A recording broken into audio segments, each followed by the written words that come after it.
కక్షలు క్రోధాల వల్ల ఒంటరి వారైపోతున్నారు.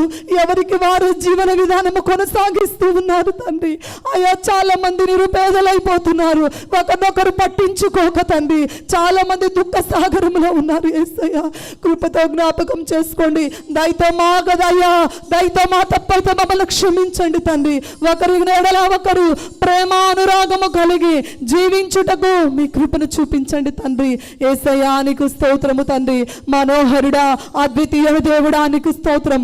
మీ శాంతిని సమాధానాన్ని అనుగ్రహింపచేయండి. కుటుంబాల్లో మీ శాంతిని ఇవ్వండి తండ్రి. నీకు స్తోత్రం. క్రైస్తవులు అంటే ఒక మాదిరికరమైన జీవితం అని ఇరుగు పొరుగు వారికి చాటు చెప్పులాగా జీవించుటకు మీ కృపను చూపించండి తండ్రి. అయా తండ్రి నీకు స్తోత్రము. భార్య భర్తకు మధ్యలో సమాధానాన్ని ఇవ్వండి. బిడ్డలకు తల్లిదండ్రులకు మధ్యలో సమాధానాన్ని మీరు అనుగ్రహింపచేయండి. అయా అన్నదమ్ములకు మధ్యలో సమాధానాన్ని ఇవ్వండి. అక్క చెడులకు మధ్యలో మీ సమాధానాన్ని మీరు అనుగ్రహింప చేయమని యేసయ్య పరిశుద్ధ నామములో అడిగి పొంది ఉన్నాము తండ్రి. ఆమేన్.